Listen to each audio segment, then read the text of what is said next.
Hello everyone, my name is Ms Jenna with the Louisville Public Library.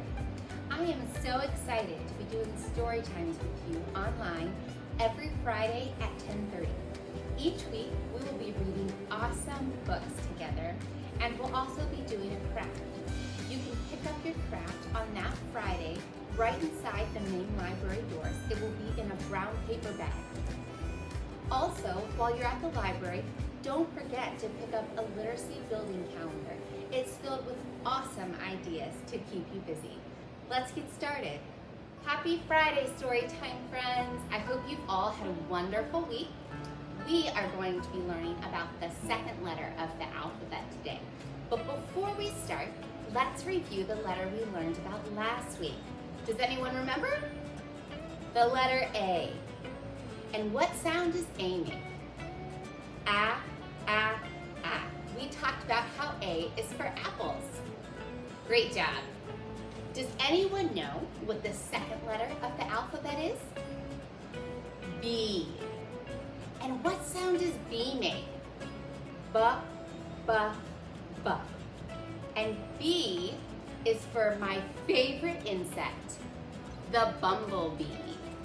Now you might ask, why do you like an insect, especially one that can sting you? Well, the bumblebee is very special because aerodynamically speaking, the bumblebee should not be able to fly, but the bumblebee doesn't know it, so it goes on flying anyways. Aerodynamically just means that its body weight is supposed to be too heavy for its wings, making it very difficult to fly. But the bumblebee doesn't know it, so it just keeps on flying. And we're going to read about Buzz, who learned to do that. Buzz was written by Eileen Spinelli and illustrated by Vincent Nigun. It was published by Simon & Schuster, books for young readers. Buzz loved being a bee. She loved the taste of honey. She loved dozing in her cozy hive. She loved nosing in the sunlit clover. But most of all, she loved flying. Sometimes Buzz would swoop real low under the blackberry bramble where Snail lived. Sometimes Buzz stopped to visit Snail. Snail, who could not fly, enjoyed hearing Buzz tell about the world beyond her berry bramble. Buzz would buzz the latest. Grasshopper got sick eating too much skunk cabbage. Mouse is off visiting her city cousin. Sometimes, just before dusk, Buzz would swoop real high to visit Old Owl in his willow tree. Old Owl always had wise things to say. Honey isn't everything. Let sleeping owls alone. One day, when Buzz was out flying, a storm came up, and the wind blew a sheet of newspaper out from under a bench. The headline caught Buzz's eye. Buzz flew in for a closer look. She was shocked as she read the story. Professor declares bees can't fly. Professor Emil Popkin's study is complete. He says the body of a bee is too chunky for flight. Airplanes, birds, and dragonflies are made to fly, he says, but a bee's chunky body, well, it has no business getting off the ground, and yet, the rest of the article was missing, but Buzz had read enough. If someone like Professor Popkin said bees can't fly, it must be true.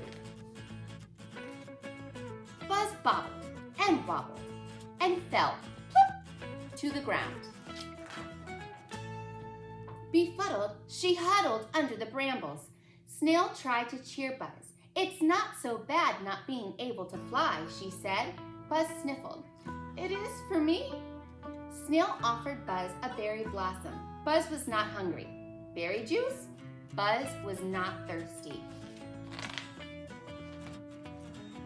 Buzz sniffed the afternoon air. I smell smoke. She peered into the woods and saw a flicker of flame. Fire, she cried. Old Owl is in there. Old Owl was very sound sleeper. Nothing ever woke him before dusk. Buzz had to get her friend fast.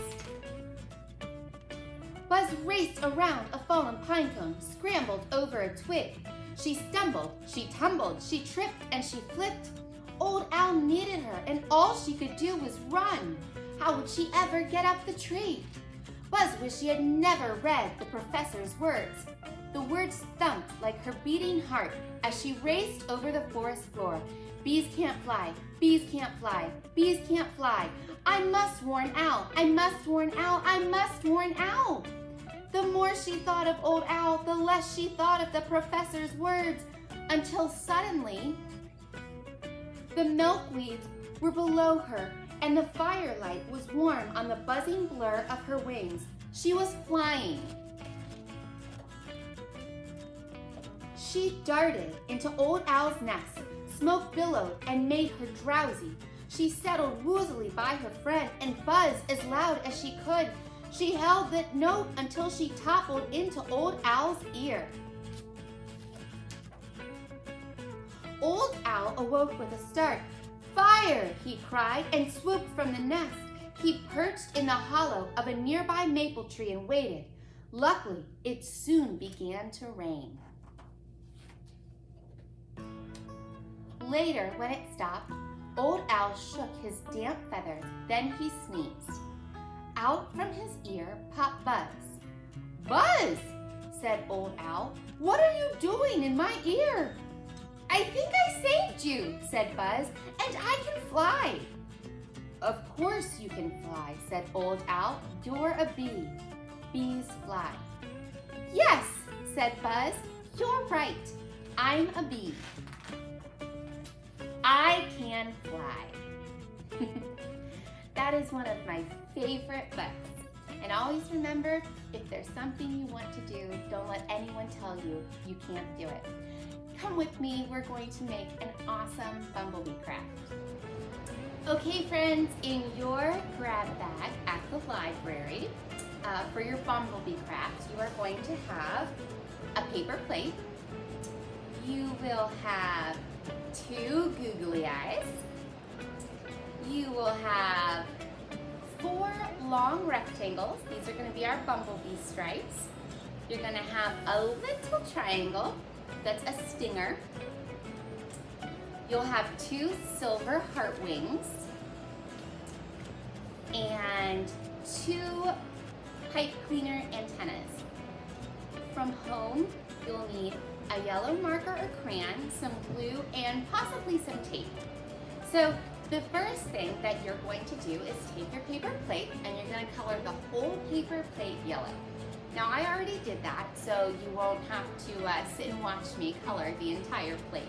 So you're going to take your crayon or your marker and color the whole plate yellow. Next, you are going to take your stripes and you're going to put the first one about halfway down the plate, maybe just a little before. I'm going to glue those stripes on.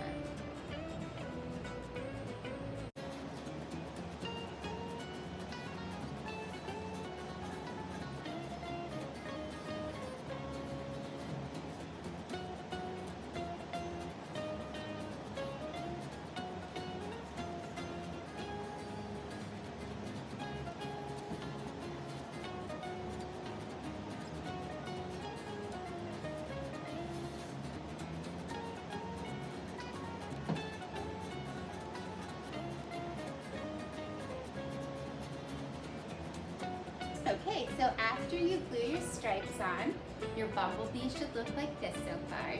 And next what we're going to do is we're going to take our googly eyes and we're going to glue them at the top, all right?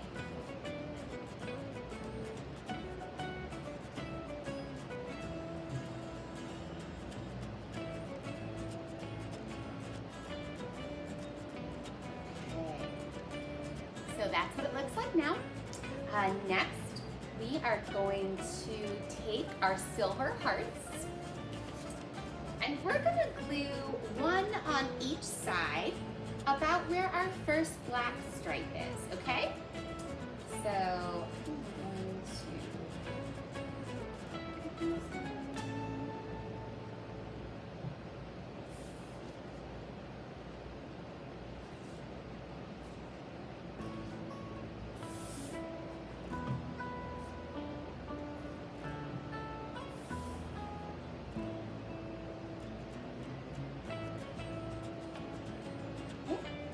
here's that so far. And next, we are going to take our antennas and we are just going to glue that, or I'm sorry, we're going to tape them to the back of the bumblebee's head. About one here and one here. I found that tape works a little bit easier than glue for the pipe cleaners. Take some tape here. So I have my tape. I am just going to tape these antennas on.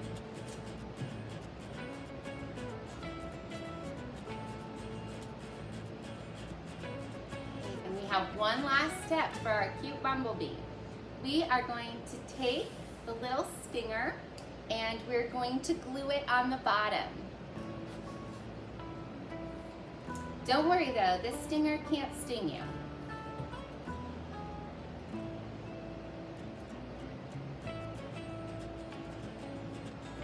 All right, there we go, friends. So remember, when you see a bumblebee, don't be too scared. They're pretty special creatures. All right, let's get on to our next book. Okay, friends, B is also for bear. We're going to read the book Big Smelly Bear. It was written and illustrated by Britta Teckentrup, and it was published by Boxer Books. All right, let's get started. Big Smelly Bear.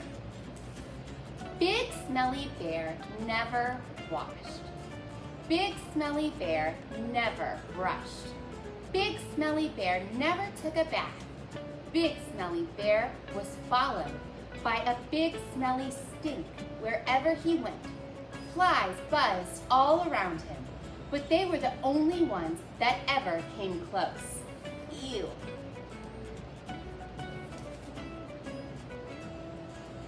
When the animals in the forest got a whiff of Big Smelly Bear, they ran away as quickly as they could. None of this seemed to bother Big Smelly Bear, but sometimes he did think that it would be nice to have a friend. Then one morning, everything changed. Big Smelly Bear woke up with the most terrible itch. He tried to scratch his back with his paw, but he couldn't reach. He tried rolling on the ground in the dirt, but that didn't stop the itching either. Big Smelly Bear was itchier and dustier than ever. He tried scratching his back with a tree branch, but that made the itch even itchier. He tried rubbing his back against the trunk of an old tree, but that didn't help at all. "I would scratch your back for you," said a voice from above, "but you are much too smelly." Big Smelly Bear looked up and saw a big fluffy bear sitting in some branches. Big Fluffy Bear smiled at Big Smelly Bear. "Why don't you take a bath?" asked Big Fluffy Bear. "Then you wouldn't itch or smell." "Because I don't need a bath," replied Big Smelly Bear. "Yes, you do," said Big Fluffy Bear. "No, I don't," said Big Smelly Bear. "Yes, you do," growled Big Fluffy Bear. "No, I do not," growled Big Smelly Bear back. "Yes, you do," cried Big Fluffy Bear. "No, I do not," shouted Big Smelly Bear. "Yes, you do," shouted Big Fluffy Bear, "because you stink." Both Big Bears sat quietly for a minute. Then Big Smelly Bear sighed a big sigh. "Oh, all right," he said, and he stomped off grumpily down the hill to the pond. When Big Smelly Bear got out of the pond, he shook the water from his big body. Big Fluffy Bear jumped down from the tree and sniffed. "There," she said, "that's much better. Now you smell all clean," and she scratched his back for him. The itch was gone. Big Smelly Bear sighed. "Thank you," he said. Then he gave Big Fluffy Bear's back a little scratch too. "I'm not going to take any more baths," said Big Smelly Bear. Big Fluffy Bear smiled, and the two big bears had a little bear hug. Big Smelly Bear liked Big Fluffy Bear very much, even though he said he would never bathe again. Sometimes late at night, he would wander down to the big pond. And can you guess what he was doing? Taking a bath. Baths are fun, huh? And Bear did smell much better, I bet, after he got his. All right, friends. Well, I hope you enjoyed learning about the letter B. I'm excited for next week. You'll just have to guess what letter we're going to talk about. Bye. Thank you for joining me for story time today. I hope you had as much fun as I did. Please have the adult in your home leave us a comment and tell us how many individuals were watching with you today. It truly helps the library. Until next time, let's spread kindness wherever we go. Have a great week, everyone.